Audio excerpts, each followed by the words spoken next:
Bonjour à toutes et tous, je suis ravi de vous retrouver aujourd'hui dans Aux Sources. Je suis en compagnie de Antoine Chollet, qui est enseignant-chercheur en sciences politiques à l'Université de Lausanne et philosophe politique. Bonjour Antoine. Bonjour.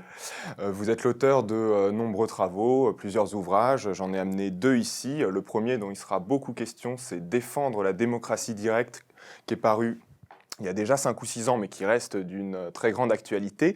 Et puis, les temps de la démocratie, issus de votre thèse de doctorat. À travers ces ouvrages, vous étudiez différents sujets, comme l'écologie politique, la question du rapport entre le temps et la démocratie. Vous avez aussi des auteurs en particulier sur lesquels vous vous êtes beaucoup penché, notamment Claude Lefort, Maurice Merleau-Ponty et puis Cornelius Castoriadis. Et vous travaillez aussi vous habitez en Suisse, je viens de le dire, sur le régime politique suisse et les outils référendaires. Le fil rouge de tous vos travaux, si on peut en identifier un, je pense que c'est celui de la démocratie, que vous définissez assez simplement comme le pouvoir du peuple. Mais vous ne vous intéressez pas uniquement à la démocratie, vous travaillez aussi sur son envers et sur toutes les idées élitistes, aristocratiques, qui justement viennent contester le pouvoir du peuple, idée qu'on retrouve bien sûr chez des penseurs libéraux, des penseurs conservateurs, mais, et c'est l'un des points, il me semble, les plus intéressants de vos travaux, c'est que ces idées, vous montrez qu'on les retrouve aussi, ces idées élitistes, dans des endroits parfois où on ne s'attendrait pas forcément à les trouver, chez des partisans de la démocratie radicale, parfois aussi chez des défenseurs des droits de l'homme, chez des apôtres de l'insurrection. On va revenir sur tout ça au cours de l'entretien. Mais pour commencer, j'aimerais vous poser une question un petit peu personnelle. J'ai dit que vous étiez enseignant en sciences politiques. Et alors, je voudrais savoir, est-ce qu'on peut vraiment faire une science des phénomènes politiques au même titre que les sciences dures étudient les cellules du vivant, la trajectoire des astres ou les formes géométriques et je vous demande ça, ma question, elle est liée à des événements récents qu'on a vu surgir comme... Je pense par exemple à la victoire de Trump, au Brexit, ou bien à la défaite de François Fillon. C'est des événements qu'aucun spécialiste n'aurait pu prévoir, même quelques jours avant qu'ils surviennent. Donc est-ce qu'on peut faire une science de ces choses politiques? Non, merci pour l'entretien déjà, mais non, je pense que c'est pas possible de faire une science de la politique, et la politique n'est pas une science. C'est un des points que j'essayais de mettre en avant dans le livre sur la temporalité de la démocratie, c'est que la démocratie et la politique tout entière est marquée par l'incertitude. Et à partir de ce point de départ, on comprend qu'on ne peut pas faire de science, et en tout cas pas de science prévisionnelle. On ne peut pas anticiper ce qui va se passer en politique, puisque la politique, c'est le lieu de la liberté, c'est le lieu de l'avènement de l'incertain, de l'avènement du nouveau. Et là aussi, je me place dans le prolongement d'auteurs bien connus, que ce soit Castoriadis, Hannah Arendt ou Claude Lefort aussi, qui l'ont tous dit de manière différente, mais en insistant beaucoup sur cette question-là. L'idée qu'il y a une science de la politique, c'est une vieille idée, c'est une idée platonicienne, où la politique serait passible d'un régime de vérité, et non pas d'un régime d'opinion, de doxa, et qui me semble, et là aussi je m'inscris dans le prolongement d'Hannah Arendt, qui me semble une idée profondément anti-politique et profondément antidémocratique. Il faut rouvrir cette question de la politique en l'extrayant de la science, en l'extrayant aussi de la philosophie ou de la contemplation, d'une certaine manière, c'est-à-dire de la théorie politique. C'est la raison pour laquelle, en général, quand il faut absolument donner un titre, j'utilise plutôt le terme précisément qu'Arendt utilisait, celui de la pensée politique, tout simplement, qui n'est pas la discussion du café du commerce, mais qui est une discussion réglée, méthodique, qui disons, intègre les leçons historiques, à la fois de l'histoire de la pensée et de l'histoire des événements politiques, qui essaie de tenter des élaborations théoriques un peu plus importantes qu'une simple discussion de comptoir, mais qui en même temps reste pleinement politique, reste encastré à la fois dans des considérations politiques, dans un contexte politique, et avec une visée normative tout à fait assumée. Je disais aussi en vous présentant que vous enseignez, vous travaillez à Lausanne. La Suisse a un régime politique un peu singulier qui se distingue de ses voisins par un recours assez fréquent à des outils tels que le référendum ou l'initiative populaire. Est-ce que quand on décrit la Suisse comme une démocratie directe ou une démocratie semi-directe, c'est une qualification appropriée ?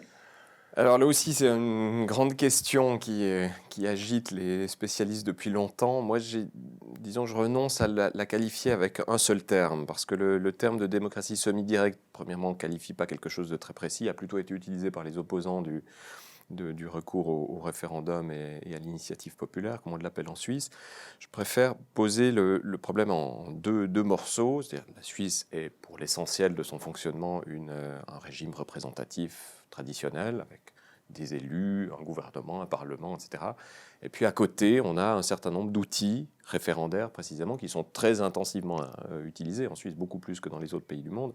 Grosso modo, chaque année, la moitié des référendums d'initiative populaire ont lieu en Suisse, sur l'ensemble des pays du monde. Ça fait quand même beaucoup, disons, c'est une différence pas seulement quantitative, mais sans doute qualitative. Et ces institutions de démocratie directe, institutions référendaires, viennent, disons, contrebalancer le pouvoir représentatif traditionnel. C'est plutôt dans ce sens, enfin, comme cela que je le présente, sachant qu'il y a bien sûr des liens entre les deux choses, mais que la dimension de contre-pouvoir du référendum me semble très importante, et pas simplement, comme ça a été le cas dans une partie de l'historiographie conservatrice en Suisse, l'idée que le référendum n'est qu'une manière de huiler les rouages du système politique suisse, de servir de soupape de sûreté, ce que les conservateurs, déjà au XIXe siècle, disaient. Il nous faut un peu de référendum, comme ça permettra de faire baisser la pression populaire et nous évitera en réalité une révolution. Ça, c'est un vieux discours.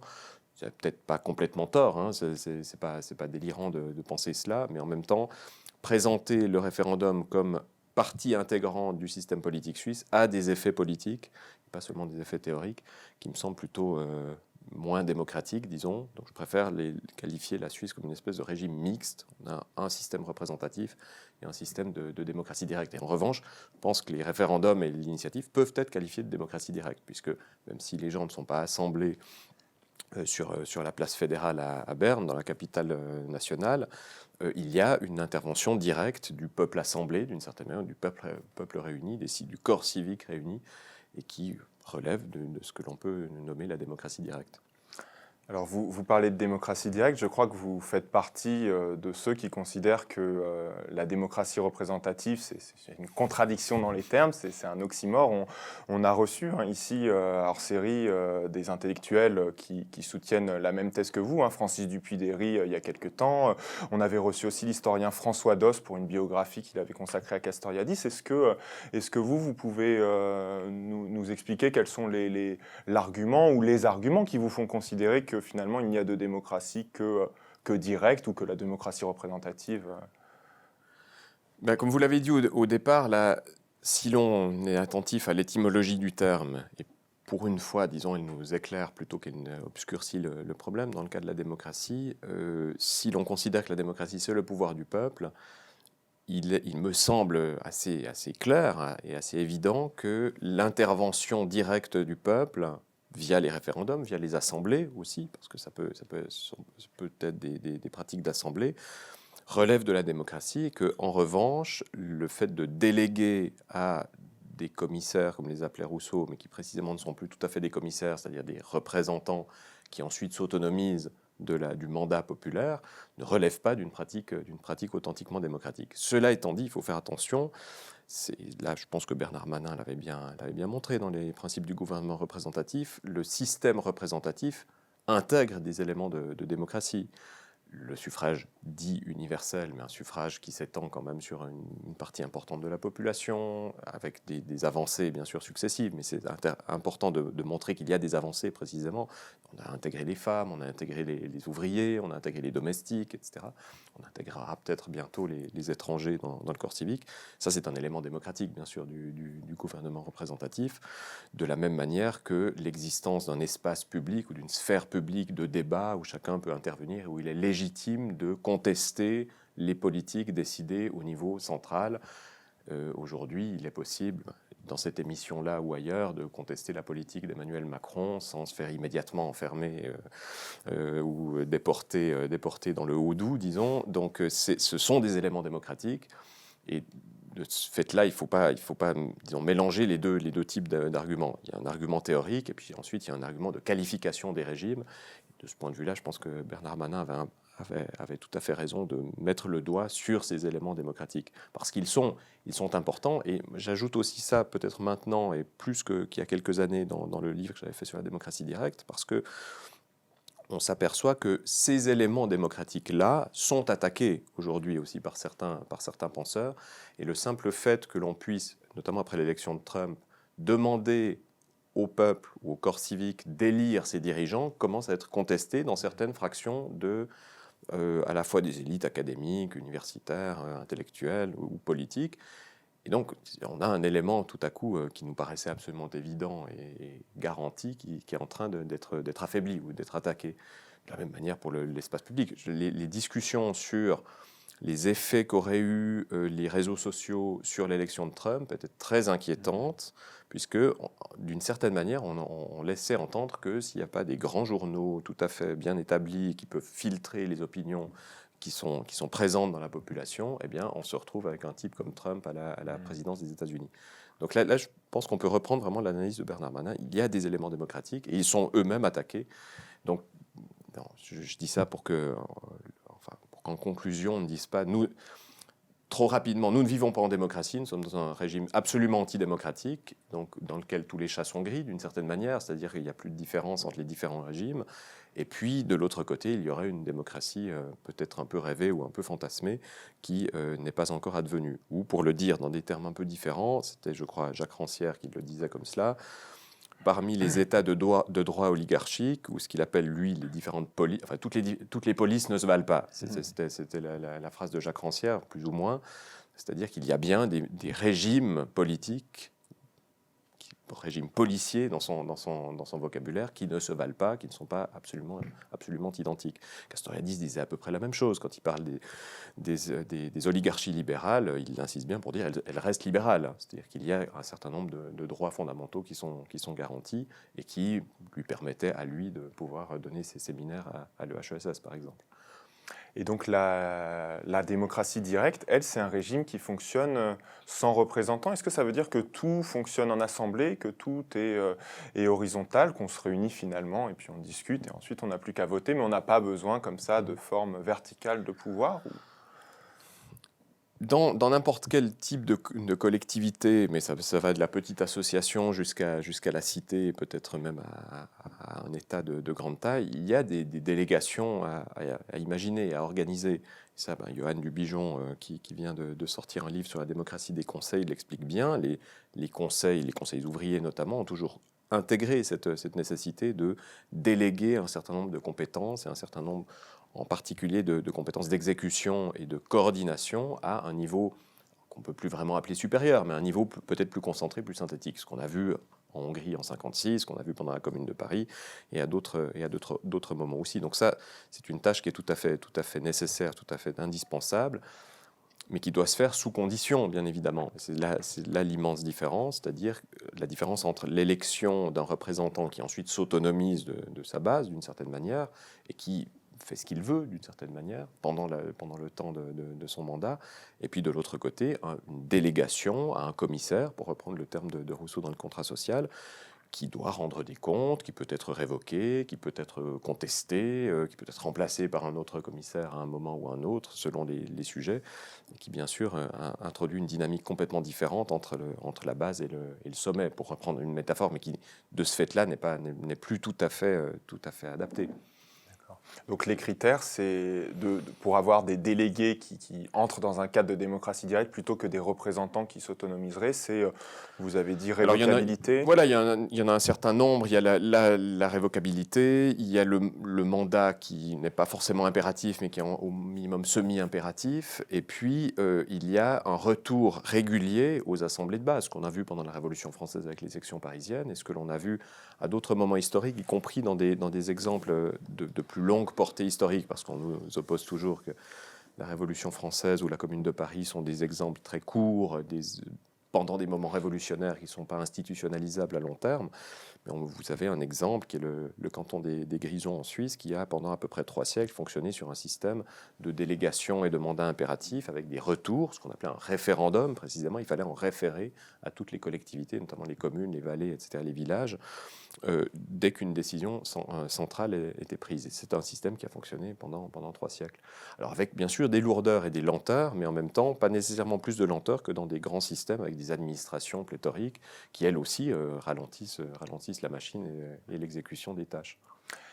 Et qu'est-ce qu'il en est alors du tirage au sort? Parce qu'aujourd'hui, c'est une idée qui est un petit peu en vogue dans des milieux qui sont justement assez critiques des régimes qu'on a et qui sont des régimes globalement représentatifs. Et parfois, même chez certains, moi, c'est mon sentiment, je ne sais pas s'il est justifié, mais je trouve que... Et pourtant, je suis quelqu'un qui est très intéressé, qui trouve très intéressantes ces procédures, ces expérimentations, ces recours au tirage au sort. Mais pourtant, chez certains, j'ai l'impression que le tirage au sort est presque présenté comme la solution à tous les problèmes, qu'il y a une espèce de fétichisme du tirage au sort. Est-ce que c'est une procédure qui est nécessairement démocratique? On est en train de mener un grand projet de recherche sur les usages suisses du tirage au sort pendant la période moderne, donc 17e, 18e siècle pour l'essentiel. Et la conclusion nous porte plutôt à dire que s'il est démocratique, c'est plutôt une exception que la règle ou la norme. La plupart des usages qu'on a pu mettre au jour et vraiment exhumés, parce que c'était des choses qui étaient totalement oubliées, sont des usages oligarchiques, un peu sous la forme de ce qui existait dans les républiques italiennes. Et en particulier sur un point tout à fait intéressant, je le donne à titre d'exemple, c'est que le tirage au sort pour une partie des magistratures dans certains cantons a été mis en place pour limiter le prix des postes et des magistratures, puisque les élites locales devaient acheter leurs postes et ça devenait tellement cher qu'ils se sont dit on va remplacer ça par le tirage au sort, comme ça nous coûtera moins cher. Donc c'est pas tout à fait l'image que l'on se fait d'un usage démocratique du tirage au sort. Donc, sur la question du tirage au sort, il y a l'exemple athénien qui évidemment a un petit peu irrigué toutes les réflexions, notamment de ces 10 ou 20 dernières années. Mais l'usage athénien est un usage très particulier qu'on n'a jamais revu après dans l'histoire, en tout cas à ma connaissance, et même dans un des cas suisses où on a un tirage au sort qui est lié à de la démocratie d'assemblée, c'est pas du tout la même idée qui est derrière. Et cet usage est difficilement imaginable aujourd'hui au niveau d'un État ou même d'une grande ville. Il est imaginable, je pense, au niveau d'une association, peut-être de section syndicale ou ce genre de choses, où on a effectivement un collectif qui est à peu près au même niveau d'information sur les affaires communes et où le tirage au sort pourrait être utilisé. Mais à des niveaux différents, il faudrait déjà mettre en place tout ce qui accompagnait la démocratie athénienne, parce que le tirage au sort, d'une certaine manière, est plutôt le dernier point, ou le dernier outil, ou le dernier mécanisme à mettre en place, plutôt que le premier. Et de ce point de vue-là, je suis d'accord avec vous, on a chez certains militants du tirage au sort l'idée de ce que j'appelle moi une réforme rédemptrice, c'est-à-dire qu'il suffirait, à partir du moment où le tirage au sort sera mis en place, tout découlera un peu naturellement, ce qui est évidemment pas le cas. On sait bien que même si le tirage au sort pouvait être mis en place pour la sélection d'une partie d'assemblée ou d'une assemblée tout entière ou d'une assemblée constituante, de toute manière, les institutions sont là encore, l'imaginaire politique est là, et c'est un travail qui est beaucoup plus large et beaucoup plus important que de simplement transformer un mécanisme qui permettrait ensuite de transformer l'ensemble du système politique. Alors j'imagine qu'il y aurait beaucoup de choses qu'il faudrait pour venir en complément du tirage au sort pour qu'il acquiert un sens véritablement démocratique. Mais quelles seraient, s'il fallait donner une, je ne sais pas, deux vraiment réformes principales qui permettraient de nous faire... les conditions que je mettrais, mais qui sont assez simples sur la qualification démocratique du tirage au sort, c'est premièrement que le panel à partir duquel on tire au sort soit aussi large que possible, mais avec toutes les difficultés que je viens d'évoquer, mais que ce ne soit pas un panel déjà réduit. Et puis ensuite, c'est plutôt dans l'après-tirage au sort que les choses deviennent importantes. Ce serait le tirage au sort soit pour des tâches purement exécutives, ce qui était le cas à Athènes, mais on a beaucoup de mal à imaginer ce qu'est une tâche purement exécutive aujourd'hui dans le système politique dans lequel nous vivons, que ce soit en Suisse, en France ou dans les autres pays européens. Donc simplement une tâche de mise en œuvre d'une décision qui en réalité est plutôt la tâche de l'administration aujourd'hui. C'est-à-dire on pourrait tirer au sort les fonctionnaires de l'administration, ce serait plutôt ce type-là d'usage, ou le tirage au sort pour des organes collectifs. C'était le cas d'une certaine manière du Conseil à Athènes ou des jurys, pour éviter que ce soit une personne, parce que c'est l'argument qui surgit immédiatement quand on en parle, une personne qui concentre tout à coup beaucoup de pouvoir pendant une année. L'exemple absurde étant évidemment le tirage au sort du président de la République en France, qui tout à coup pendant 5 ans aurait tous les pouvoirs, y compris le bouton nucléaire, alors qu'il aurait été tiré au sort. C'est pas du tout dans cette idée-là. Mais lorsque je dis tirage au sort d'organes collectifs, y compris d'organes de gouvernement collectif, ça signifie aussi, enfin, cela devrait s'accompagner d'une transformation de l'imaginaire politique, dans le but d'une collectivisation et d'une ouverture de la plupart des positions politiques, ce qui n'est pas le cas dans la plupart des pays. Mais aussi la Suisse faisant relativement exception, puisque les gouvernements en Suisse, à la fois au niveau des États fédérés, donc dans les cantons, et au niveau fédéral, sont tous des gouvernements collégiaux, donc de 5 ou 7 membres, ce qui est une exception aujourd'hui dans le monde, mais qui fait référence à une vieille tradition à la fois républicaine et révolutionnaire, puisque pendant la Révolution française, personne n'imaginait avoir un président qui en réalité est un monarque au sens propre du terme. Il a le pouvoir tout seul. Il y a une idée importante dans votre livre sur la démocratie directe, vous dites que la démocratie, c'est un régime, c'est-à-dire un ensemble d'institutions dont on est en train de discuter à l'instant, mais vous dites que c'est plus que ça, c'est davantage qu'un régime, c'est aussi un projet, la démocratie. Qu'est-ce que vous voulez dire par là ? Il faut peut-être revenir sur les deux termes. Lorsque je le qualifie de régime, c'est au sens qui était déjà celui de Tocqueville. C'est une société, c'est un type de société particulier qui a à la fois un ensemble d'institutions au sens réduit du terme, mais aussi une manière d'interagir les uns avec les autres, tout simplement. C'est-à-dire comment est-ce que l'on se comporte dans cette société démocratique, et c'est là que l'on voit apparaître des questions sur l'attitude par rapport à l'égalité, à la non-déférence, par exemple, entre les individus, et aussi une attitude qui part du principe que chacun et chacune est autonome, libre, et que ma liberté, d'une certaine manière, ne trouve d'écho que dans la liberté d'autrui. Donc ça, c'est peut-être pour la qualification du régime. Et puis, l'idée de projet, c'est de rappeler que la démocratie n'est jamais achevée. Il n'y a pas de démocratie parfaite, parce que la tentation au retour des inégalités, des limitations de la liberté est toujours présente. C'est ce que disait Rousseau dans le contrat social, et je pense qu'il avait raison. Mais qu'en plus, on trouve toujours de nouveaux espaces de démocratisation. On peut intégrer de nouvelles personnes dans le corps civique. Ça a été le cas des femmes, je l'ai dit tout à l'heure, ça a été le cas des ouvriers, ça sera peut-être le cas des étrangers, ça pourrait être le cas des enfants, par exemple. Peut-être demain des animaux, puisqu'on a le livre de Kim Lika sur Zoopolis qui propose de donner la citoyenneté aux animaux. C'est un débat, mais on voit bien que le débat est ouvert vers une démocratisation. C'est-à-dire la démocratie, c'est toujours aussi une forme de démocratisation. Et c'est en cela qu'il y a un projet, une avancée. Bien sûr, qui dit projet peut aussi dire un retour en arrière, avec des reculs de la démocratisation, ce que l'on observe dans toute une série de domaines et de secteurs depuis pas mal d'années maintenant. J'indiquais tout à l'heure les attaques, y compris contre des questions extrêmement précises, que ce soit les élections ou l'espace public.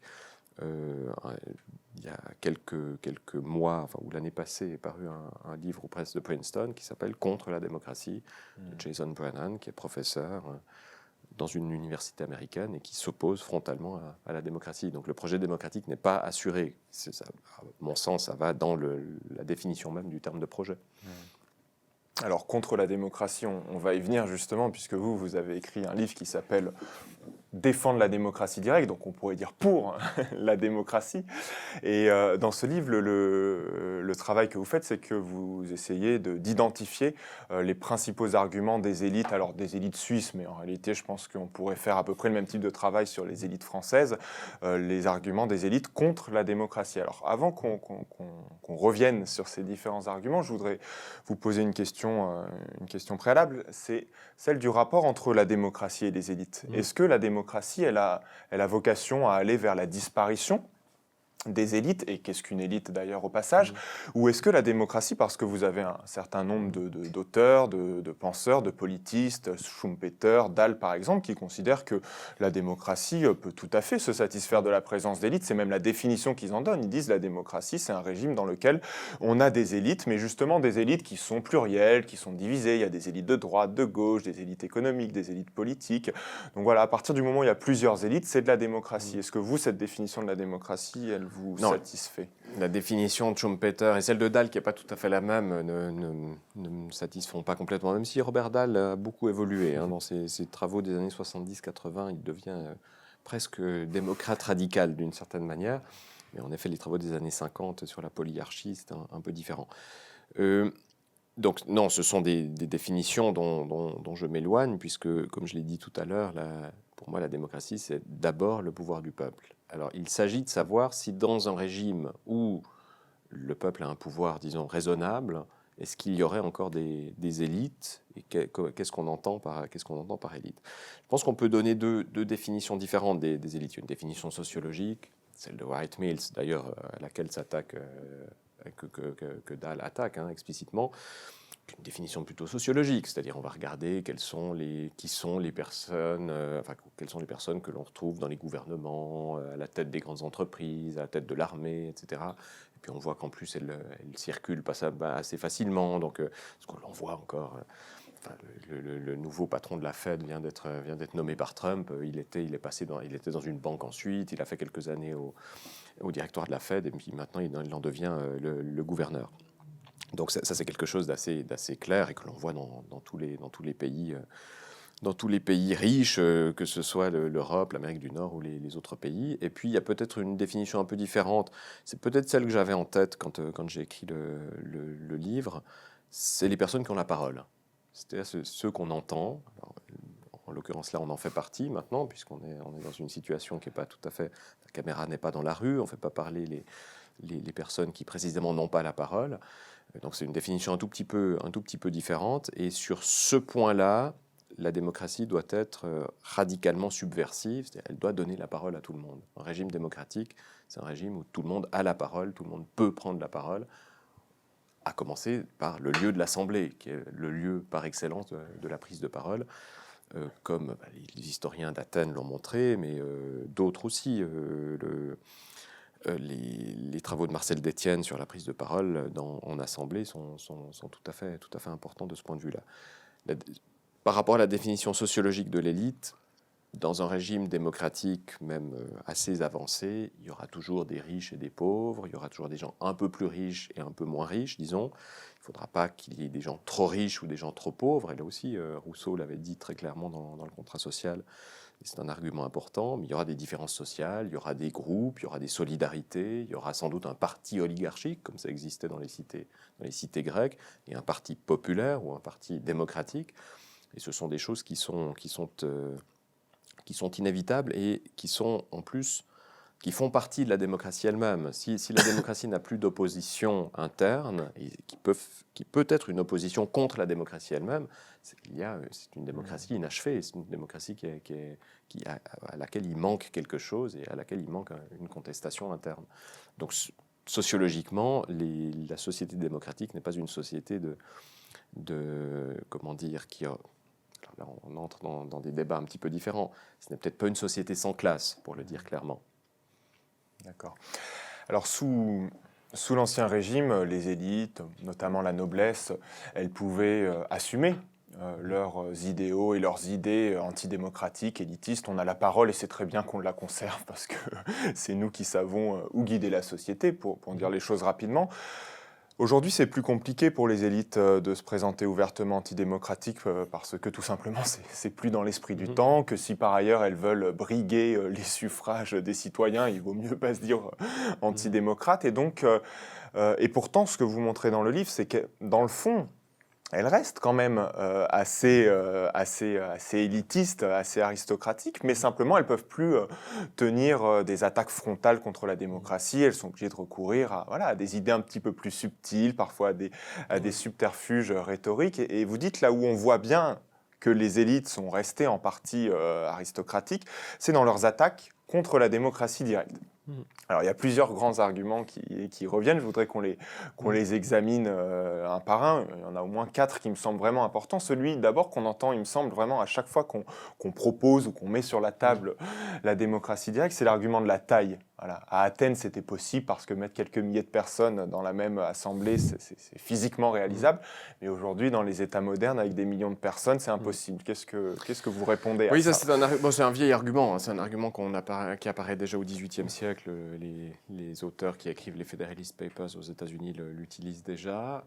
C'est un argument dont on peut voir d'une certaine manière l'hypocrisie lorsque l'on suggère d'utiliser des procédures de démocratie directe à l'athénienne, donc d'assemblée, pour des collectivités qui ont la taille d'Athènes, en excluant en effet les esclaves et les femmes, mais disons une collectivité où le corps civique représente entre 30 000 et 50 000 personnes pourrait fonctionner avec des pratiques d'assemblée, avec des magistrats tirés au sort, etc.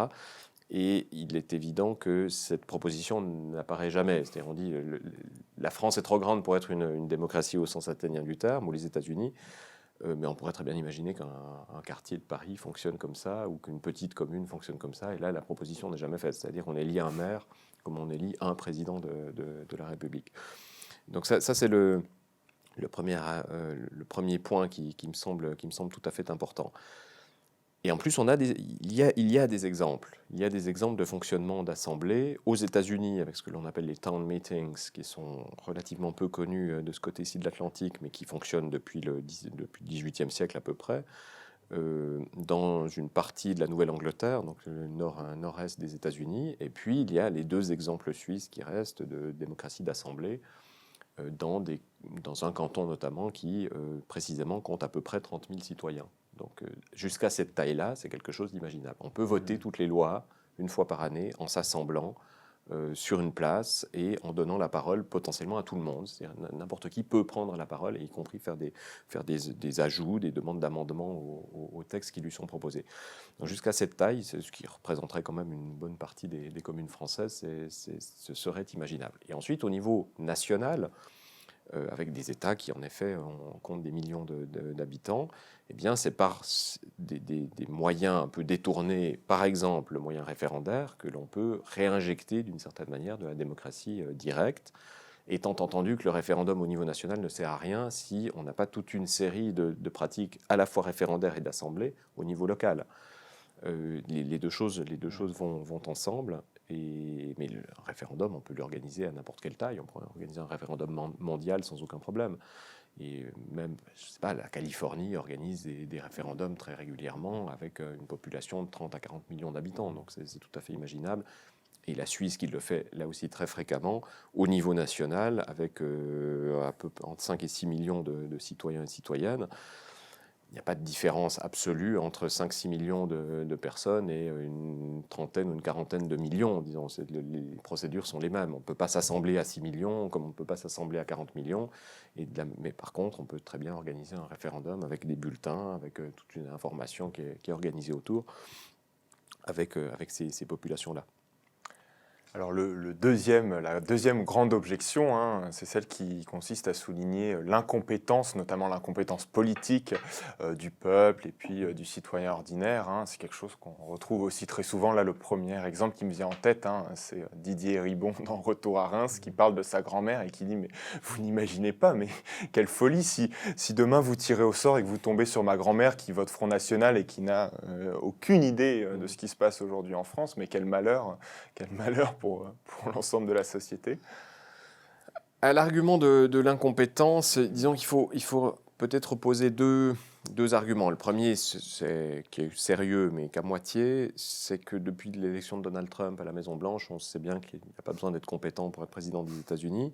Et on pourrait multiplier les exemples. Il suffit généralement de discuter avec un parlementaire de questions politiques qu'on connaît un tout petit peu pour des raisons professionnelles ou autres pour se rendre compte que les parlementaires sont totalement incompétents sur les questions politiques. Ils ne maîtrisent même pas le b.a.-ba des questions sur lesquelles ils vont devoir décider.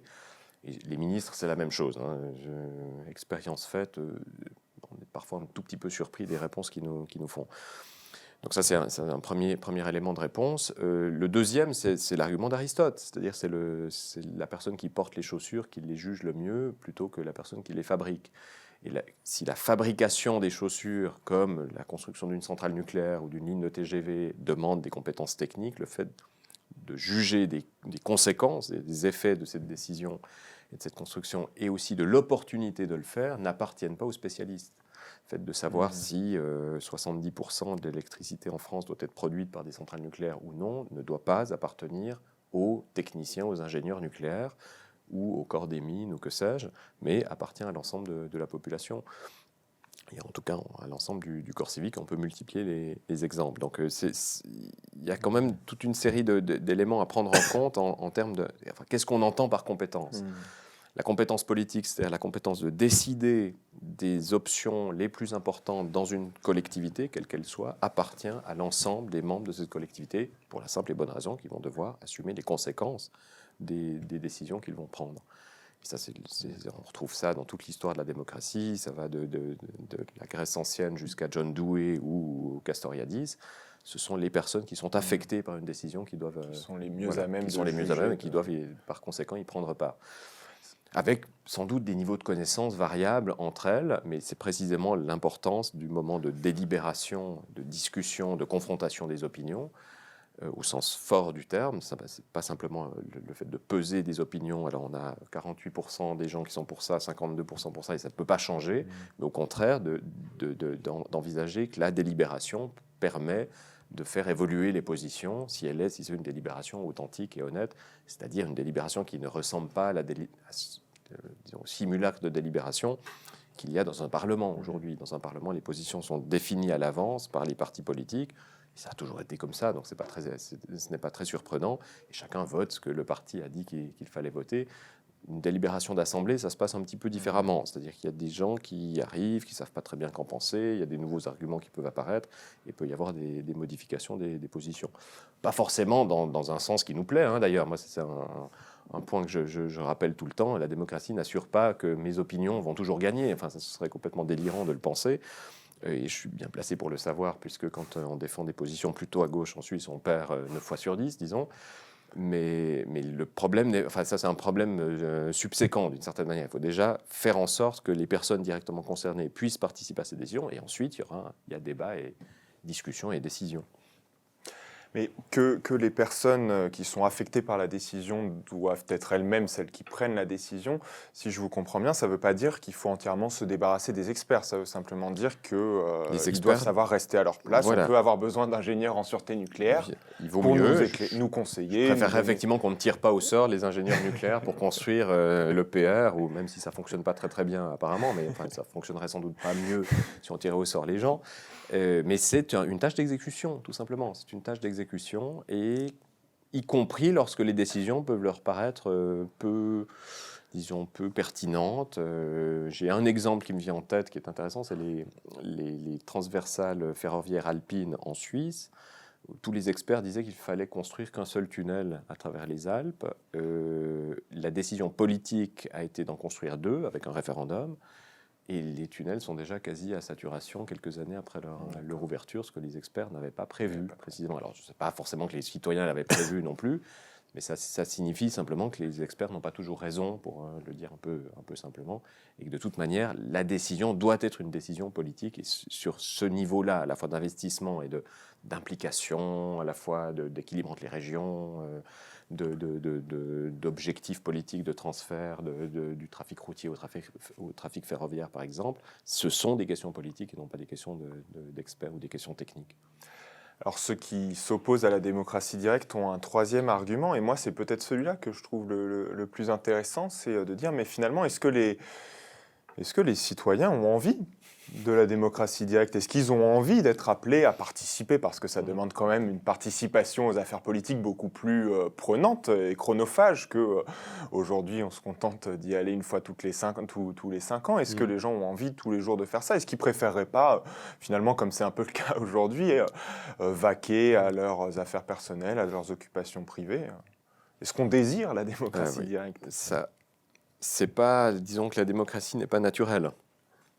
C'est pas lorsqu'on a enlevé toutes les dominations et toutes les oppressions et toutes les exploitations que tout à coup on arriverait dans un régime parfaitement démocratique. La démocratie, c'est un apprentissage, c'est une école.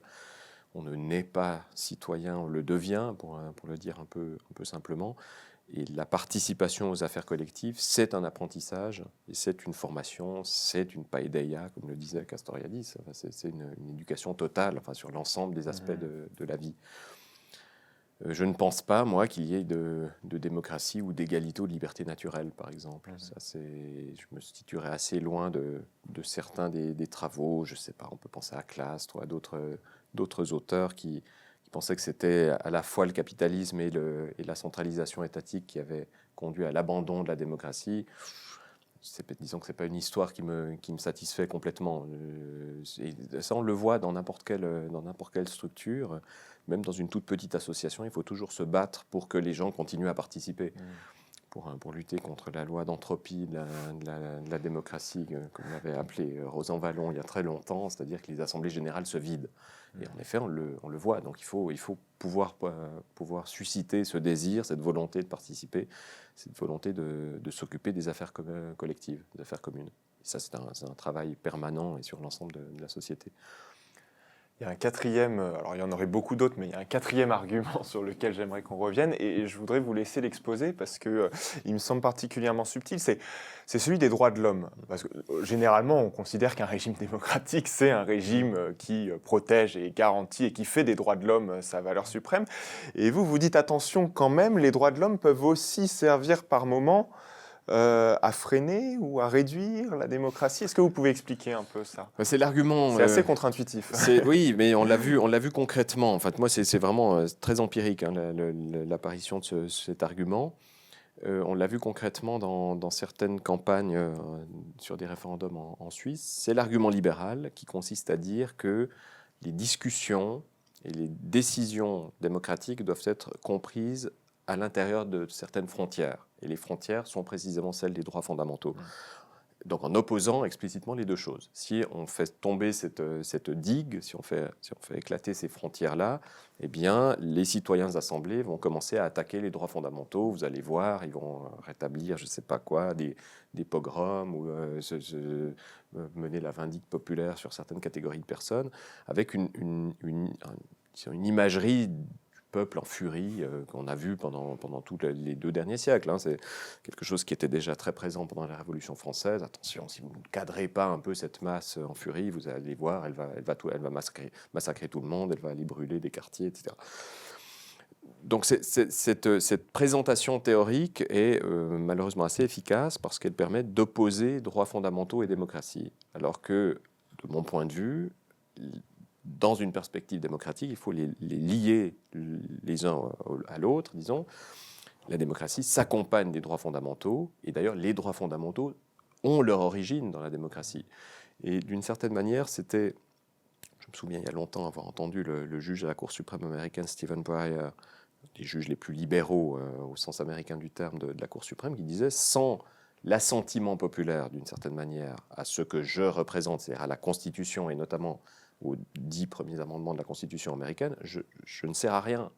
J'ai beau être juge à la Cour suprême, j'ai beau vous dire la Constitution dit qu'il faut faire ceci ou cela, je n'ai aucune autorité à le faire, outre celle que vous me conférez, celle que l'ensemble du corps civique américain peut me conférer.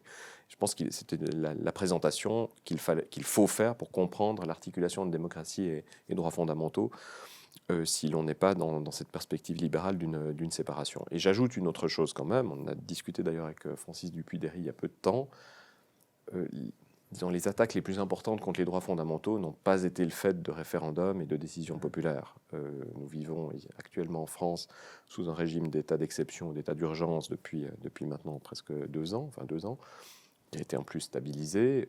Ce n'était pas une décision populaire. Les décisions l'attribution des pleins pouvoirs au maréchal Pétain en 1940 non plus, et on peut prendre 1000 exemples qui montrent que les décisions les plus catastrophiques en termes de préservation des droits fondamentaux ont plutôt été le fait soit de gouvernements, soit de parlements, soit alors de partis de gouvernement ou de coups d'État militaires, etc. Donc là-dessus, il faut aussi empiriquement et historiquement savoir garder raison sur cette affaire, puisque ce sont rarement des référendums qui ont conduit à cela. Et comme l'avait bien dit Tocqueville, en plus, quand des décisions de ce type-là sont prises par référendum, elles sont plus faciles à transformer après, si on se rend compte qu'elles étaient un peu malheureuses. Le retour en arrière est beaucoup plus simple. Donc sur ce plan-là, c'est vrai que c'est un argument qui est parfois un peu délicat et qui oublie en réalité l'origine des droits fondamentaux. D'un point de vue démocratique, les droits fondamentaux n'ont leur origine que dans des décisions explicites d'accord sur cette liste de droits fondamentaux, d'où l'importance de faire valider ces listes, ces déclarations des droits, ces premiers articles des constitutions par des décisions référendaires, ce qui généralement a été le cas en plus. La plupart des constitutions, ce n'est pas le cas aux États-Unis, mais c'est le cas dans les autres pays, ont été validées par des référendums populaires. Donc si on peut faire voter ces listes une fois, c'est bien qu'elles ont un assentiment populaire et que par conséquent, il y a une légitimité populaire, démocratique à cette liste de droits fondamentaux. Alors je voudrais vous questionner aussi sur le populisme, parce que je sais que c'est une notion que vous travaillez, et puis que c'est en lien avec ce qu'on discutait à l'instant. Ségolène Royal, par exemple, lors de la campagne de 2007, elle avait proposé, c'est pas forcément grand-chose, mais quand même, c'était une innovation démocratique. Elle avait proposé d'instaurer des jurys citoyens tirés au sort, auprès desquels les élus rendraient régulièrement des comptes. Ça avait fait un tollé, elle avait été attaquée par l'ensemble du spectre politique, qui l'avait qualifiée, notamment pour la discréditer, de populiste. Est-ce que pour vous aussi, le populisme, et je le dis, je connais la réponse, mais ce qui m'intéresse, c'est votre réponse, est-ce que pour vous, le populisme, c'est une menace pour la démocratie, c'est un danger qu'il faudrait absolument endiguer ? Non, sur cette affaire de populisme, en fait, je pense provient non pas d'un malentendu malheureusement, ce serait trop simple, mais d'une intention malveillante de la part de mes collègues politistes, pour commencer, et puis ensuite des relais médiatiques à ce terme de populisme. Le populisme, c'est toujours l'autre. Personne ne se qualifie lui-même de populiste, sauf depuis quelques années, mais pour des raisons un peu différentes. Et en Europe, la situation aux États-Unis est complètement différente. J'en dirai peut-être 2 mots tout à l'heure. Et la chose la plus intéressante, en réalité, quand on parle de populisme, c'est de voir ce que désignent les discours qui parlent de populisme et donc le type de représentation qui se font à la fois de la politique, de la démocratie et du peuple, finalement.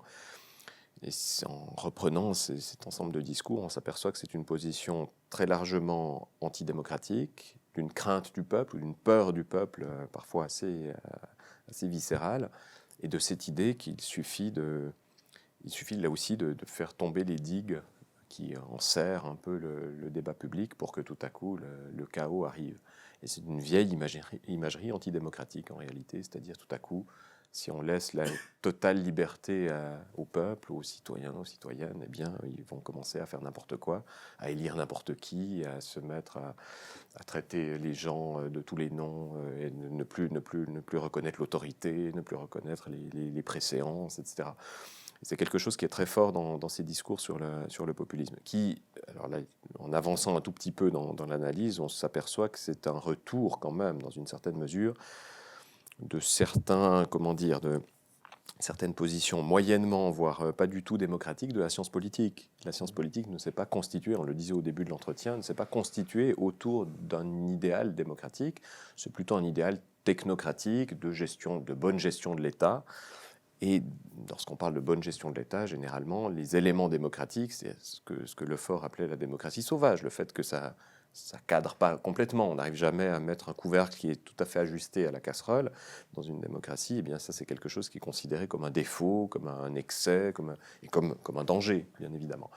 Donc ça, c'est le premier point sur ce terme de populisme. En réalité, les personnes qui l'utilisent en disent beaucoup plus sur elles-mêmes que sur ce qu'elles désignent comme populisme, puisque on sait bien, ça va de Mélenchon à Orban, en passant par Trump, Nigel Farage, les démocrates suédois, etc. Enfin, c'est une espèce de mélange complètement invraisemblable de différents mouvements politiques. Et qui, en réalité, si on reprend à l'écart des positionnements idéologiques de ces différentes personnes ou partis, ne sont qualifiés de populistes que les personnes ou les mouvements qui arrivent à gagner sur le terrain des partis traditionnels, à affaiblir les partis traditionnels sur leur terrain propre, à savoir les élections. Lorsque vous entendiez le discours de Nathalie Arthaud de Lutte ouvrière pendant la dernière élection présidentielle, c'est un discours qui, en termes de contenu, était tout à fait populiste. C'est eux contre nous, la grande majorité, la grande masse contre une toute petite minorité, donc exactement ce que l'on qualifie de discours populiste. Le problème, c'est qu'elle fait 1% des voix, donc personne ne la qualifie de populiste puisqu'elle ne représente pas un danger. En revanche, quand c'est Mélenchon, ou quand c'est les Cinque Stelle en Italie, quand c'est Podemos, quand c'est Nigel Farage, là il y a une véritable menace contre les partis en place. Puis là tout à coup on agite l'épouvantail populiste. Puis ensuite on peut essayer de donner un contenu positif, disons, au populisme. Alors là il faut faire un détour par les États-Unis, mais le problème est assez compliqué parce que même aux États-Unis, on trouve des versions assez différentes. Donc, si l'on fait référence à ce qui s'appelle le mouvement populiste nord-américain, aux États-Unis, dans une certaine mesure au Canada aussi, on a affaire à un mouvement démocratique radical de la fin du 19e siècle qui part plutôt des fermiers indépendants, mais qui s'étend aussi à d'autres catégories sociales, et qui est un véritable mouvement de démocratisation de la société avec toute une série de propositions de réformes. Ce n'est pas un mouvement révolutionnaire, c'est un mouvement réformiste, mais assez radical. Des réformes qui ressemblent un tout petit peu à ce qui a été mis en place par la social-démocratie, notamment en Scandinavie, dans les premières décennies du XXe siècle. Ça va de la demande d'un impôt progressif à une banque postale, à la nationalisation des chemins de fer et des télécommunications, à la limitation des mandats du président, etc. etc. Donc c'est un mouvement tout à fait intéressant, mais qui est souvent complètement inconnu en Europe, où lorsqu'on en parle, il est généralement plutôt stigmatisé pour des raisons historiographiques un peu compliquées. Alors qu'aux États-Unis, c'est un mouvement qui est plutôt mis en avant comme faisant partie de la tradition démocratique. Et d'ailleurs, des gens comme Barack Obama l'avait dit lui-même, il revendiquait le qualificatif de populiste, il demandait qu'on l'accole à la campagne de Bernie Sanders et non pas à la campagne de Donald Trump. Donc là, il y a une réception très très différente du terme aux États-Unis qui permettrait peut-être d'en donner un contenu positif. Mais avec des complications, parce qu'il y a des auteurs, un auteur comme Christopher Lasch, par exemple, a beaucoup parlé du populisme. Alors là, dans un cadre qui, à mon sens, n'est pas tellement démocratique, c'est l'idée d'un peuple pur et qui aurait nécessairement raison dans tous les cas, et que donc il faudrait faire confiance forcément à ce qui viendrait alors du peuple, non pas au sens politique du terme, mais au sens plutôt social, c'est-à-dire on va écouter l'Amérique profonde et en posant le micro sur ce qu'elle a à nous dire, on aura la vérité en politique, ce qui l'a conduit par exemple à soutenir la peine de mort, à être opposé à l'IVG, etc. Donc ça c'est une des influences un peu perverses du populisme américain. Et puis l'autre influence, c'est le chapitre que Howard Zinn, dans l'histoire populaire des États-Unis, consacre au mouvement populiste, qui se réfère à un autre historien qui s'appelle Lawrence Goodwin, qui avait publié un très gros bouquin dans les années 70 sur le mouvement populiste américain, qui en donne une interprétation démocratique radicale. Il y a d'autres voix aussi aujourd'hui qui essayent de redonner un contenu positif, de revaloriser le populisme. C'est celle, je pense là, à Chantal Mouffe et Ernesto Laclau, mais eux, les cas historiques de référence, ils vont pas les chercher aux États-Unis, ils vont plutôt les chercher chez les caudillos latino-américains. Voilà, et pour cause. Et d'ailleurs, le chapitre, de ce point de vue-là, le petit chapitre du livre d'Ernesto Laclau sur la raison populiste, consacré au populisme nord-américain, est très, très illustratif et permet de comprendre très rapidement ce que Laclau a en tête. Il est plutôt favorable à ce qui se passe aux États-Unis à la fin du 19e siècle, mais il ajoute, si ça a raté, c'est qu'il n'y avait pas de chef, c'est qu'il n'y avait pas de leader, il n'y avait personne pour agréger ces différentes demandes, et que par conséquent, ça ne correspondait pas à ce qui, pour lui, est la logique populiste qui dérive de l'Amérique latine, à la fois du péronisme, de ce qui s'est passé au Brésil autour de Vargas et des autres mouvements. Donc pour Laclau et aussi, dans une assez large mesure, pour Chantal Mouffe, l'idée, c'est que le populisme, c'est la manière d'agréger autour d'une personne, éventuellement un mouvement, en général c'est plutôt une personne, qui en réalité ne représente rien d'autre que cette agrégation, toute une série de demandes hétérogènes et plus ou moins incompatibles les unes avec les autres. Le mouvement populiste américain est très différent. Il part de demandes qui peuvent aussi être relativement hétérogènes, mais qui précisément sont mises en cohérence dans un programme politique et qui n'a pas de leader. Et donc qui rassemble des millions de personnes pendant une vingtaine d'années, et qui ensuite s'effondre. Donc c'est bien ça l'argument de Laclau, c'est de dire, si pour éviter cet effondrement, il faut avoir un leader, mais désolé de le dire, tous les cas qu'il a en tête, ce sont des leaders, certes, mais sans doute des dictateurs aussi, que ce soit Perón, soit Vargas. Alors même si ce ne sont pas... Ok, c'est pas Staline, mais il y a aussi évidemment la transformation de la société dans un sens très autoritaire, avec une concentration de pouvoir dans les mains du dictateur ou du président, qui s'appuie sur les masses populaires. Hein. C'est pas une tyrannie au sens propre du terme, c'est un prince machiavélien d'une certaine manière, c'est-à-dire qu'il s'appuie sur le peuple contre les grands. Mais le populisme nord-américain, ce n'est pas ça. C'est pas faire confiance à un prince pour nous représenter.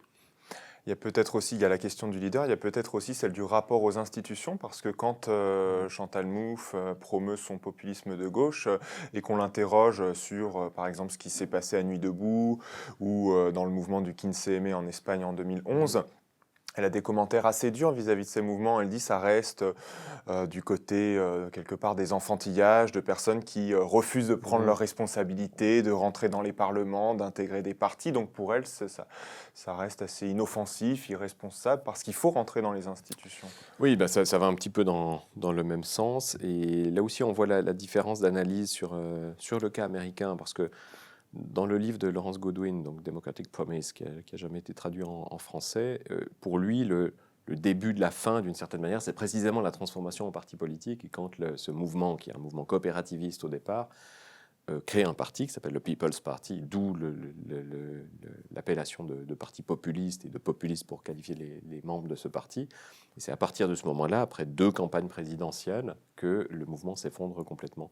Et Godwin dit, et là avec quand même certains arguments tout à fait intéressants, que c'est ce passage au niveau institutionnel strict de la politique électorale qui a mené à la disparition du mouvement, mais avec des succès posthumes tout de même aux États-Unis. Donc la liste que j'ai faite tout à l'heure, à la fois les élections, les élections directes des sénateurs, l'impôt proportionnel ou progressif plutôt, et la limitation des mandats des présidents, par exemple, sont des choses qui se sont mises en place pour certaines dans les premières décennies du XXe siècle. Donc ce sont des mouvements qui suscitent un rejet très très fort au moment où ils sont puissants, ils sont présents, et qui ensuite, en réalité, gagnent, mais après avoir disparu. Alors, on vient de parler de Chantal Mouffe et Ernesto Laclau. Il y a un autre pôle de réflexion aujourd'hui qui rencontre un certain écho, en tout cas un écho croissant au sein de la gauche radicale. C'est le Comité Invisible et sa trilogie, L'insurrection qui vient, À nos amis maintenant. J'en parle parce que vous leur avez consacré une petite recension qu'on peut dire assez critique et assez virulente. Je ne résiste pas à l'idée et à la tentation d'en citer une ligne. Après, chacun pourra aller lire l'entièreté du texte. Le Comité Invisible, c'est le millénarisme chic de ce début du XXIe siècle. L'eschatologie en chambre, sans engagement ni risque. On prophétise la fin du capitalisme, mais sans oublier de collecter ses droits d'auteur à la fin du semestre. Bon, ça, c'est pour l'aspect polémique des choses. Dans le texte auquel je fais référence, qu'on trouvera facilement sur Internet, il y a des éléments de critique plus substantiels. Est-ce que vous pouvez nous exposer votre faible enthousiasme vis-à-vis des thèses du Comité Invisible ? Oui, moi je pense que, alors politiquement, là, pour le coup, parce que c'était pas un texte scientifique, mais politiquement, je pense que c'est un mouvement qui fait beaucoup de mal à la gauche et de manière générale aux forces qui essayent de s'opposer à la situation actuelle.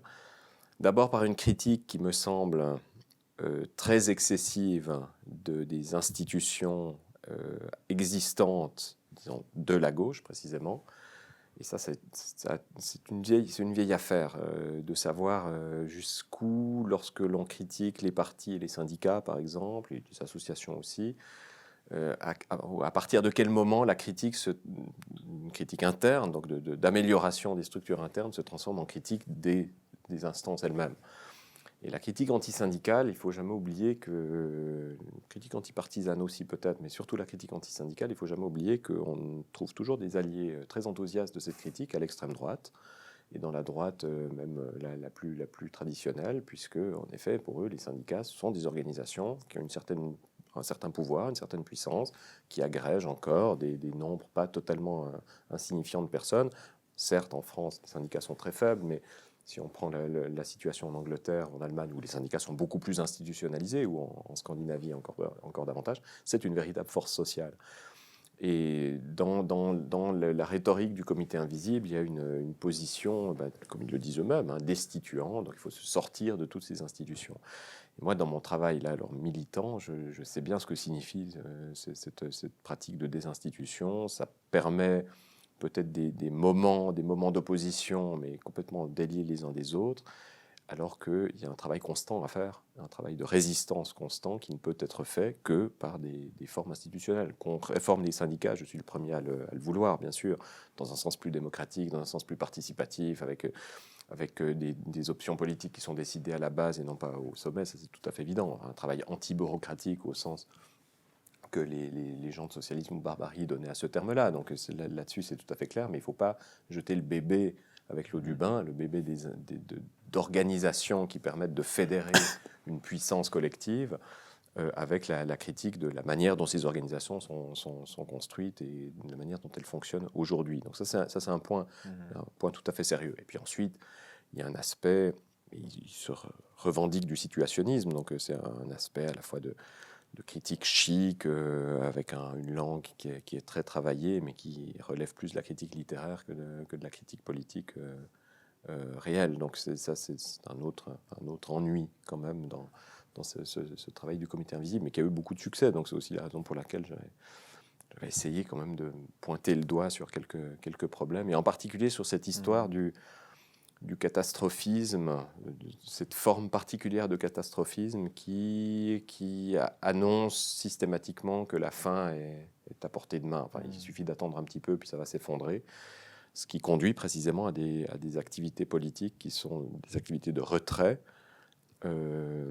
qui précisément ne voient pas que la fin n'est peut-être pas aussi proche que cela, et qu'il faut peut-être travailler un peu plus activement pour l'accélérer. Et c'est une position qui, dans l'histoire, n'a jamais produit de très bons résultats. De dire, attendez, dans 6 mois, le capitalisme se serait effondré. Bon, déjà, c'est pas le cas. Il est un petit peu plus solide que ce qu'on peut prophétiser parfois. Et deuxièmement, même si l'on était à 6 mois de la fin du capitalisme, c'est pas en se retirant dans des communautés rurales qu'on aura le moindre effet. C'est précisément au moment de l'effondrement, s'il advient, qu'il faudra être déjà très investi avec des organisations qui sont prêtes à mettre en place toute une série de choses, ne serait-ce que les fonctions élémentaires de l'organisation d'une grande société, s'assurer d'avoir de l'électricité, s'assurer que les transports fonctionnent encore, que les gens ont à manger, etc. Cette tendance qu'il y a notamment chez le comité invisible, à surestimer la fragilité du capitalisme, à penser que l'insurrection est déjà là, voire est déjà passée.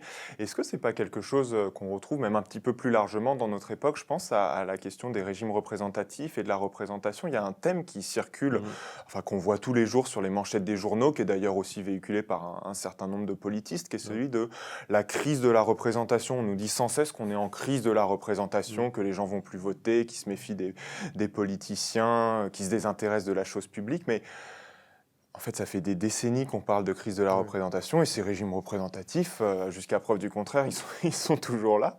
Parce qu'ils fonctionnent à la crise, mais d'ailleurs comme le capitalisme, sur ce point-là, les deux systèmes sont tout à fait homologues.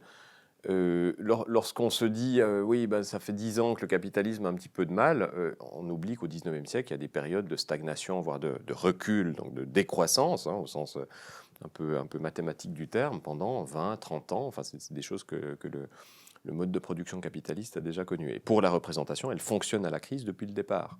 Et il y a toujours un écart entre les principes de la représentation et son effectivité. Et de ce point de vue-là, les discours sur la crise de la représentation ne font rien pour affaiblir le régime représentatif. Ça me semble tout à fait clair. Ce n'est pas par ce biais-là qu'il faut entrer dans le problème. Et en plus, l'idée que l'on ne se battrait qu'à partir du moment où un régime est en crise me semble aussi politiquement un peu contestable. Ce n'est pas parce qu'il y a crise que l'on doit commencer à intervenir pour essayer de surmonter la crise, mais c'est pour des raisons peut-être plus fondamentales et des valeurs que l'on défend. Lorsqu'on défend des valeurs de liberté, d'égalité ou d'autonomie, ce n'est pas parce que les autres valeurs ne sont pas en crise qu'il faut arrêter de le faire. Même dans une société totalement hétéronome, il faudrait, même si l'on était seul à le faire, continuer à demander l'avènement de l'autonomie. On parle de avec des guillemets peut-être, mais de crise du capitalisme, de crise de la représentation. Il y a aussi la crise climatique, sans aucunement nier qu'il y a réchauffement climatique, qu'il est d'origine humaine. Vous avez étudié les discours écologistes et vous avez montré que dans une partie de ces discours, notamment ceux qui mettent l'accent sur la catastrophe, sur l'effondrement, on avait reçu ici hors série Pablo Servigne pour Tout peut s'effondrer. Vous montrez qu'il y a aussi là parfois des tentations antidémocratiques dans les discours sur la catastrophe écologique, Oui, oui, oui. climatique. Il y a une partie antidémocratique et une partie conservatrice aussi. C'est-à-dire que le discours catastrophiste, c'est quand même un discours qui, si on le déconstruit bien, montre qu'il y a quelque chose à conserver de la situation actuelle. Et malheureusement, ce n'est pas toujours seulement l'écosystème ou l'environnement ou la terre ou la biosphère ou que sais-je, mais c'est aussi parfois le système politique, le système économique.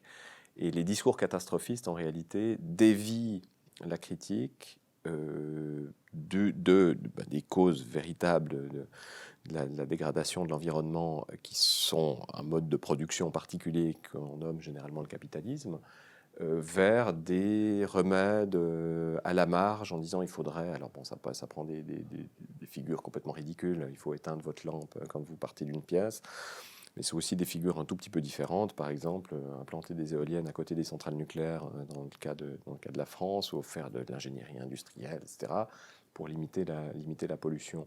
Donc là-dessus, c'est quelque chose, par exemple, qu'André Gortz avait vu très très tôt, en disant le problème principal, c'est le mode de production. Et ensuite, il y a des ravages, des dégradations environnementales qui proviennent de ce mode de production. Mais tant qu'on n'a pas attaqué, tant qu'on n'a pas critiqué le mode de production capitaliste, tous les discours sur les effets ne resteront que des discours précisément secondaires.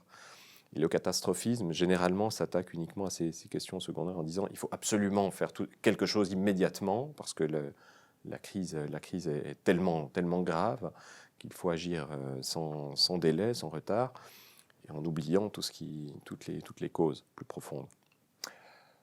On parle de situations potentiellement catastrophiques, l'apocalypse, le désordre généralisé. Je voudrais qu'on revienne sur cette idée de désordre parce que c'est un sujet auquel vous avez consacré vos premiers travaux et qui traverse l'ensemble de vos écrits. Souvent, j'ai envie de dire même plus que souvent, systématiquement, le désordre, c'est vu quelque chose de gênant. La politique, voilà, c'est mettre de l'ordre dans la société. C'est d'ailleurs aussi souvent donner des ordres qui vont du haut vers le bas. Et vous, à travers vos travaux, vous avez essayé, je ne sais pas si je le dis bien, mais quelque part de revaloriser cette notion de désordre. Est-ce que vous pouvez nous expliquer quelles sont les raisons, j'imagine, philosophiques, politiques, qui... Non, je pense que d'un point de vue démocratique, il faut réhabiliter la notion de désordre et contester le fait que la politique, c'est la mise en ordre d'une société. Non pas pour dire que la politique doit être nécessairement le désordre absolu, bien sûr que non. C'est aussi l'un des enjeux de réfléchir à la question du désordre, de pouvoir séparer désordre et chaos, par exemple, mais qu'un certain degré de désordre doivent exister dans une démocratie pour que la démocratie soit démocratique, ça me semble tout à fait fondamental. Il y a aussi des auteurs comme Claude Lefort ou Miguel Abensour l'ont bien montré. Lorsque Claude Lefort parle de démocratie sauvage, c'est une dimension de désordre qu'il a en tête, c'est-à-dire quelque chose qui peut se produire, des mobilisations populaires, des revendications, ça peut être des revendications de droit ou des revendications de justice, d'égalité, peuvent apparaître à n'importe quel moment, contre n'importe quel type de régime, y compris un régime que l'on considère comme étant parfaitement démocratique ou aussi démocratique que possible. Ce sont des éléments de désordre. Et à l'inverse, on voit que dans toute la tradition de la philosophie politique antidémocratique, et souvent explicitement antidémocratique, la notion d'ordre est mise en avant très fortement chez Platon, c'est extrêmement clair. On la retrouve chez Schumpeter, par exemple, on la retrouve chez Benjamin Constant, on la retrouve chez Guizot, on la retrouve chez Rawls aussi, on la retrouve chez Hayek. Et c'est à partir de là que je m'étais dit qu'il faudrait réfléchir à l'envers de cet ordre et à une espèce de, je ne vais pas te dire de contre-histoire de la philosophie parce que ça fera penser à un autre auteur, mais une sorte d'envers de l'histoire de la philosophie politique qui permettrait de montrer comment les penseurs qui, à mon sens, sont les penseurs les plus authentiques de la démocratie, c'est Aristote, c'est Machiavel, sont certains des penseurs de la Révolution française, c'est Marx aussi dans certains de ses textes en tout cas, et puis ensuite des penseurs contemporains dont j'ai parlé, comme Lefort ou Abensour, en pensant le désordre, pensent la démocratie et vice-versa. Et c'est vraiment l'idée qui était vraiment très, très présente chez Lefort, que à la fois la pensée sur le régime et le régime lui-même ne correspond jamais exactement à ce qu'il est et ce qu'il est en train de devenir, et que c'est précisément ce non-écart, cette espèce de différence qui permettent qui permettent la démocratisation en réalité, qui permettent de transformer le régime dans un sens démocratique. Il y a un élément qui nous échappe toujours dans la démocratie derrière lequel on court. Et alors, je voudrais qu'on conclue cet entretien en revenant peut-être sur quelque chose que vous avez abordé, mais je n'ai pas eu le temps de vous demander de développer. C'est sur les rapports entre, pour le dire vite, entre la démocratie et le capitalisme, parce que vous disiez à un moment, vers le début de l'entretien, que finalement, comme la démocratie, c'est une démocratisation, elle a vocation à aller toujours s'immiscer dans davantage de domaines du social, et j'imagine qu'un de ces domaines, c'est l'entreprise, qu'il n'y a pas de raison que la démocratie s'arrête devant les portes de l'usine. Est-ce que vous pouvez expliquer pourquoi c'est important, quand on est démocrate, de maintenir en même temps une perspective socialiste, anticapitaliste ? La question de l'entreprise est le premier point, puisque, en effet, aujourd'hui, la plupart des personnes, citoyens et non-citoyens, vivent une partie importante de leur vie éveillée, disons, dans un cadre qui n'est pas du tout démocratique, c'est-à-dire le cadre de l'entreprise, même s'il y a parfois des procédures de participation, mais de toute manière où les décisions importantes ne sont pas prises par les personnes qui vont devoir les mettre en œuvre et sur lesquelles elles vont tomber. Donc ça, c'est un premier point. On ne peut pas imaginer un mode de production capitaliste avec des entreprises autogérées. Disons, ça peut être peut-être des niches, bien sûr, mais la généralisation de ce système signifie la disparition du capitalisme. Donc ça, c'est un premier point. L'autre point, c'est que depuis la fin du XVIIIe siècle, on peut présenter les choses de manière différente. On peut se dire, il y a une histoire unique de ces deux derniers siècles et demi, à peu près, où l'avènement à la fois d'un État centralisé, du mode de production capitaliste, de l'industrialisation bien sûr, et de la démocratie au sens où on l'entend communément, vont de pair, et on a une histoire unique. Et on peut le présenter différemment, c'est en particulier ce que faisait Castoriadis en disant il y a deux projets qui sont contradictoires, qui sont en opposition dans la modernité, ou dans l'époque contemporaine plutôt, un projet capitaliste et un projet d'autonomie ou un projet démocratique, c'est-à-dire de reconnaissance précisément de l'autonomie à la fois individuelle et collective dans les sociétés occidentales en tout cas. Et à partir du moment où on présente la chose comme ça, on comprend bien qu'il y a incompatibilité entre les deux choses et en même temps lutte au sein de la même société. C'est-à-dire on n'est pas dans l'idée qu'il faudra passer par une période capitaliste pour ensuite arriver à une période d'autonomie, de démocratie, avec une société sans classe ou que sais-je. Donc ce n'est pas une forme d'eschatologie, mais c'est au contraire l'attention à l'un des deux projets, l'une des deux poussées, qui, pour reprendre le terme de Castoriadis, qui existent dans les sociétés contemporaines.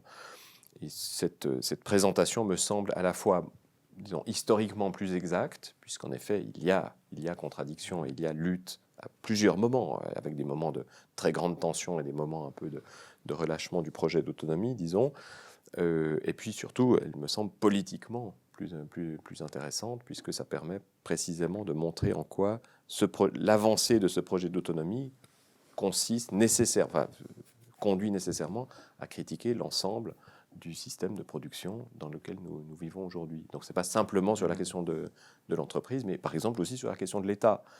On oublie que l'État est un sous-produit du capitalisme d'une certaine manière, en tout cas son développement contemporain, et qu'on ne peut pas penser la démocratisation des structures, disons, qui accompagnent l'État sans une critique assez importante de la notion même d'État et de ce qu'il recouvre aujourd'hui. Et donc finalement, là où parfois aujourd'hui on peut avoir l'impression que les choses sont figées, sont un peu monolithiques, il y a quand même toujours, même si parfois vous disiez là, c'est vraiment souterrain, c'est relâché, il y a toujours une lutte en fait entre une poussée vers l'autonomie et un projet capitaliste de rationalisation. Et ça aussi, ça fait partie d'une dimension désordonnée de la société contemporaine qui est nécessaire. Au moment où il n'y a plus de conflits, plus de luttes, enfin, quand les tumultes disparaissent, comme le disait bien Machiavel, il n'y a plus de liberté. Et donc c'est en insistant en permanence sur ces lieux. Alors parfois ils sont très marginaux en effet, mais je ne pense pas que ce soit le cas aujourd'hui. Les luttes sociales dans de nombreuses régions du monde, et en particulier, alors là pour le coup dans le monde non occidental comme on l'appelait avant, que ce soit en Asie, que ce soit en Chine par exemple, les luttes syndicales en Chine aujourd'hui sont extrêmement fortes. Pas avec les syndicats d'État évidemment, mais avec des syndicats indépendants, clandestins, qui organisent des grèves, qui organisent des combats contre la production telle qu'elle s'organise aujourd'hui en Chine et qui produit à peu près tous nos objets qu'on a aujourd'hui ici. Ce sont des mouvements qui sont extrêmement importants. Donc je ne suis pas certain qu'on soit dans la période la plus où ce sont... Et là aussi, ça revient à la discussion sur le comité invisible. Ce n'est pas nécessairement dans les marges les plus marginales que l'on trouve la contestation, mais c'est peut-être bien au cœur du système. Je vais être sûr, pour conclure, de bien vous comprendre sur cette question du désordre, parce que ça me semble quand même très, très fort intellectuellement ce que vous dites. L'idée, c'est pas que parce qu'on est libre, on peut faire un peu ce qu'on veut, créer du désordre, rentrer en conflit. Ça fonctionne aussi quelque part dans l'autre sens. C'est le désordre qui est source de liberté, Oui. c'est ça? Oui, tout à fait. Là, sur ce point-là, je suis totalement machiavélien. C'est les conflits, y compris quand ils peuvent être très désagréables, qui signalent que quelque chose se passe et que la liberté est possible. D'accord. Je vous remercie, Antoine Chollet, d'être venu ici à Hors-Série. Et puis, j'espère qu'on se reverra bientôt. Et puis, on peut, si vous le souhaitez, consulter les différents ouvrages que j'ai mentionnés au début. Merci encore. Merci.